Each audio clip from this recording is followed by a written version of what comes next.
how difficult would it be for Huawei just to replace Qualcomm or Intel with a Nokia or an Ericsson?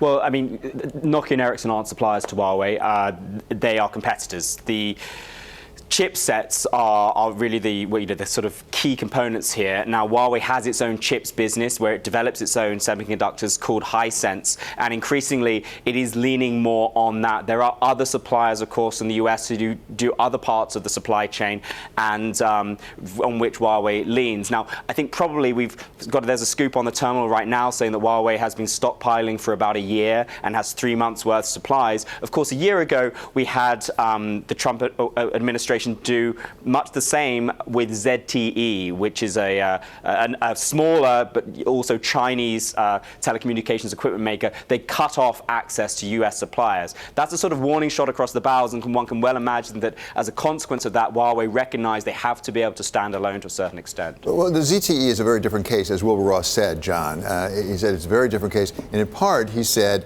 there's nothing Huawei could do to dig themselves out of the hole. ZTE, of course, was cut off for a while and came back in. Yeah, I look at the ZTE move as kind of a political move, a shot across the bow, as Alex said. But Huawei, to me, is a protection move, right? Or a protective move, pardon me, where, there's rising security concerns surrounding the equipment. We're moving on to 5G. Huawei actually makes very cheap and very good gear, so it's very attractive to a lot of carriers.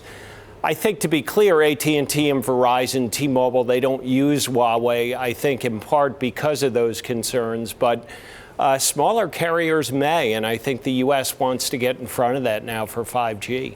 So, Alex, if this kind of opens the door for Nokia, Ericsson, and Cisco systems to kind of get in there and steal all that market share, broadly then, what does it mean for 5G and the Internet of Things? Like yesterday it was about the demise of that. It might never happen. Is that really accurate?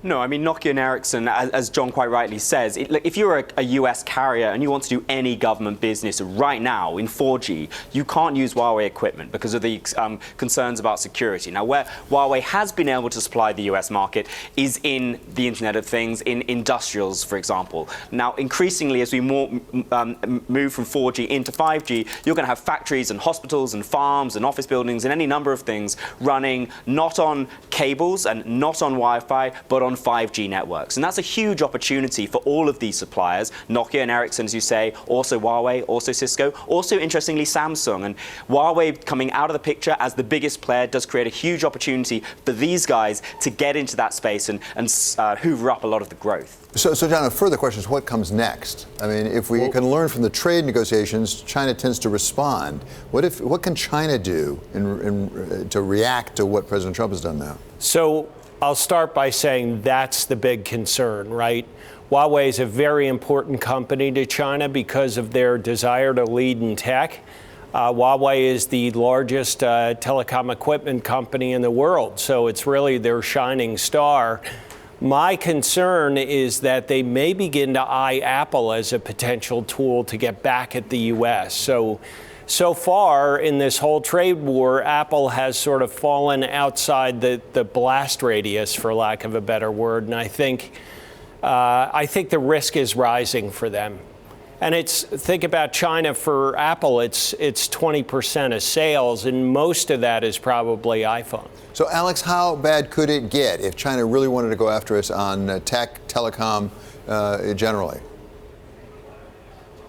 Well, I mean, as John quite rightly says, so much of the growth for US tech firms, particularly in the hardware space, looking at Apple, has historically come from China. It represents a huge piece of their business. It has, over the past year or two, been a declining part of their business, and that is partially because of the championing of their home brands.